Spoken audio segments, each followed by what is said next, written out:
Hey you guys, it's Peter, and welcome to my channel, Peter Likes Books. And today I want to do my review of the October book for Peter's Book Club, which was called The Night We Lost Him by Laura Dave. And I'm kind of surprised that I am almost completely caught up. Well, with today's review, I will be caught up on all of my reviews for Peter's Book Club. Now, several months ago, I came out and I said that if the book is in October, then the first week of November, I will do the review of the book. So the first week of the following month, I will do the review of the previous month's book, okay?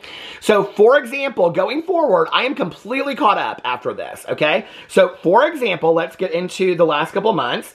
The God of the Woods by Liz Amour was the August book. I did the review for that. September was We Used to Live Here. I did the review for that. And October was The Night We Lost Him by Laura Dave. And today I'm doing that. The next book is The Blue Hour. That's the November book. So the first week in December, I will be doing the review of Paula Hawkins' The Blue Hour. And right here, I have listed the December book. Do you guys want to know what it is? Well, you're going to have to wait because that will be coming next week with the announcement of the December books for Peter's Book Club and a True Crime Book Club. Plus the documentary. We always, every month now, we pick a true crime documentary to watch as well. So the announcement for a True Crime Book Club, a True Crime Book Club documentary, and Peter's Book Club will be coming next week for December. I'm very, very excited about all those books. So after this video today, I am completely caught up with all the reviews for Peter's Book Club. And the first week of December, I will be announcing the review. I'll be doing the review for the Paula Hawkins book, The Bluest Hour, I think is what it's called. Anyway, and after The Bluest Hour, I have two Misfortune books to read in the Jana DeLeon Misfortune series. I have The Bluest Hour, and then after that, we are reading all holiday books going forward. I've got all holiday books, so, well, except for a True Crime Book Club. But a little hint, okay, a little hint to you that Peter's Book Club is a holiday mystery thriller for December, if that's something that you're into. Okay, so let's get into October's book, which was the Laura Dave book, The Night We Lost Him. Now, I was really, really excited about this book, and the reason why I was excited was because I read Laura Dave's last book, which was called The Last Thing He Told Me, which they turned into a Apple show with Jennifer Garner. It is actually, they're doing season 2. I think it's coming out in 2025. You know, people ask me all the time, like, should I read the book before I watch a show? I just talked about Cross by James Patterson. People are like, if I haven't read any of the Alex Cross books by James Patterson, do I have to read them? No, you don't have to read them. You don't have to read any of these books to watch the shows. I will tell you, with The Last Thing He Told Me by Laura Dave and the TV show, the book is phenomenal. The book is fantastic. It's one of the best thrillers I've ever read. I think I gave it 5 stars. I did give it 5 stars. The TV show follows it very, very closely. The TV show is just as good. But if you don't want to read the book and you want to just watch the show, the Apple show, The Last Thing He Told Me, is fantastic as well. So I was very, very excited to read Laura Dave's new book. Now, what I was going to say was that very rarely do I read a book and then the follow-up to it is so fantastically done that I'm like, okay, it's not just a one and done. We now have an author that holds their own, right? I think the last author, I mean, in my history of being on BookTube, there have been a few people that I have followed like that. Sean David Hutchinson is one of them. John Green, Hank Green are a couple people that I really love, like everything they put out. Julie Murphy, I love everything that she puts out. There's a couple people like that, but very, very rarely, especially with thrillers, I think, is it where I feel like everything they do. Taylor Jenkins Reid, for me, is probably at the top of that list. Like everything that Taylor Jenkins Reid puts out. I started with The 7 Husbands of Evelyn Hugo, and then just recently I read Malibu Rising. It's like everything that she puts out is completely different and fantastic. So I was a little worried going into this book because I was like, you have a lot to hold up to the last book, right? Because the last book was so good. So let me get into the synopsis for The Night We Lost Him. This is her newest book by Laura Dave. I haven't heard anything of it being an option for a TV show or film or anything like that. And it came out September 17th of 2024. And let's get into this and I'll read you the synopsis. Nora's father, Liam, was many things to many people. To the public, he was a self-made hotel magnate whose luxury boutique hotels were among the most coveted destinations in the world. To his 3 ex-wives, he was a loving yet distant family man who managed to keep his finances and his family separate. But to Nora, her father was always a mystery, especially after his suspicious death at the cliffside home. Though the authorities rule Liam's death accidental, Nora and her strange brother Sam believe otherwise. As they form an uneasy alliance to unpack the mystery, they start putting together the pieces of their father's past and uncover a family secret that changes everything. With Laura Dave's signature blend of pulse-pounding suspense, people, and trademark emotional heft, the New York Post says, The Night We Lost Him is a propulsive must-read with a heartbreaking final twist you'll never see coming. Okay, so I'm going to give kind of like a soft spoiler on this. So everything that I say, you can still read the book and it won't completely ruin it for you, but I am going to give kind of some thoughts about what I thought about the book, but I won't give away the surprise at the end and all that kind of stuff. So the way that the book is told is that at the beginning of the book, like the synopsis says, Nora's father, and she has two brothers, and she has like half brothers and sisters and all kinds of stuff because her dad's been married like 4 times. Her father has this home in California on the coast, and they think he falls off the side of the cliff. Her brother, Sam, doesn't believe that. He believes that he was pushed, and he believes it's murder, and he believes it has a lot to do. So he owns this hotel magnet company, which is basically where they buy like huge mansions or areas, and then they turn them into these boutique hotels that might have like 10 to 40 rooms in them, and they're very unique experiences. So each hotel stay is like an experience. It's not like just a huge hotel. It's not like a hotel magnet, like big, skyscraper hotels. They're experiences. And he was kind of the first of his kind that ever did anything like this. So Sam and Nora start investigating this, and they like fly out from New York in the middle of the night, and they fly to California, and they start investigating this. But intertwined with that is it goes back 30 years. To when their father, Liam, and it tells the story of Liam and this woman named Corey. And so the entire book is about this. It's basically a love letter to the relationship with Liam and Corey. But you don't ever know who Corey is. And I will tell you that the book, and this is like soft spoiler, but it won't ruin it for you. The book points at several different people that could be Corey, but you don't really find out. And I will tell you, that was the one thing I was surprised about. You don't really find out who Corey is until literally the very last moment. What did it say in here? The heart-wrenching emotional end or something like that. What did it say? Hold on a second. Must read with a heartbreaking final twist you'll never see coming. I don't know that I would define it as a heartbreaking final twist.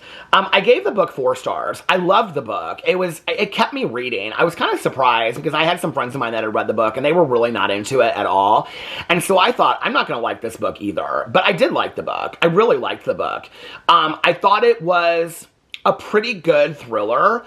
I will tell you that it is more of an emotional thriller.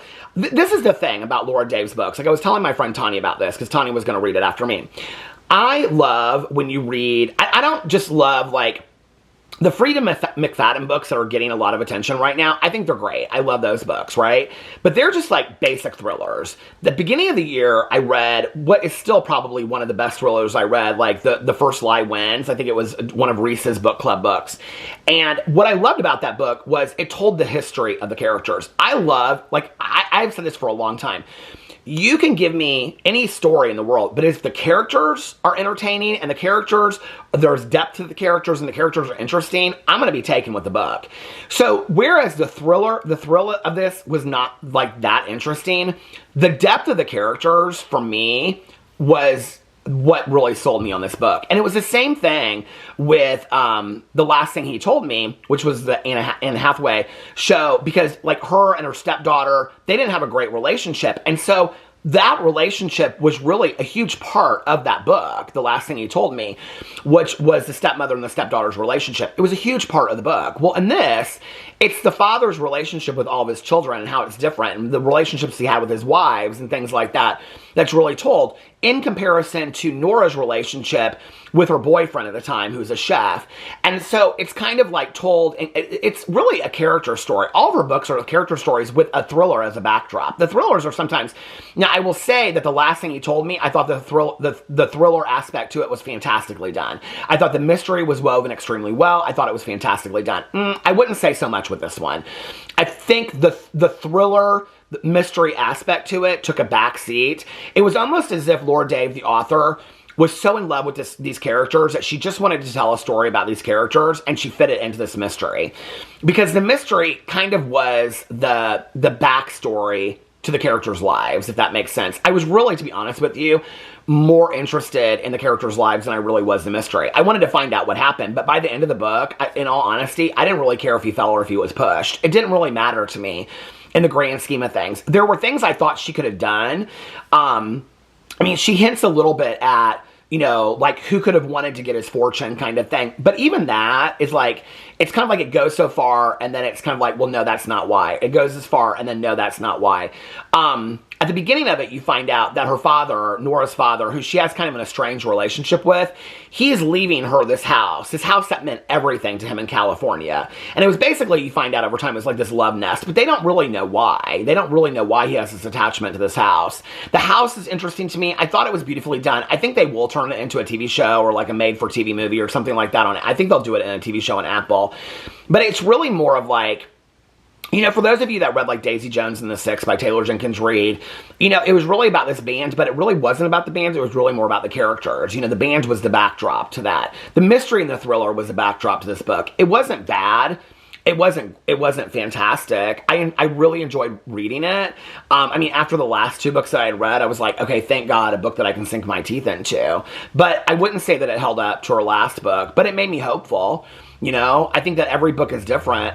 I will say this about this book, that it feels to me that Laura Dave writes about very similar characters. Characters that are, like, very wealthy and have these unique jobs, and they, like, live, like, in the, you know, like, in these fantastic apartments in New York City, but they're very artsy and bohemian, but they have a lot of money, too. Like, she always kind of writes about those kind of characters. I'd like to see her step outside of that a little bit, you know? I'd like to see her step outside of that. I think, like, with Gillian Flynn, like, one of the best things that she ever did was that, you know, she wrote, you know, Gone Girl, and then it was like, but she had some previous books where she's writing about people that are very, very poor, and she's writing about, you know, family dysfunction and all this kind of stuff. It's like she kind of went in different directions, and I think that's what kept her relevant. By the way, I looked it up. Gillian Flynn, did you know why she hasn't published it? She has her own publishing company now. I was not aware of that, but she is supposedly putting something new out in the next year or two.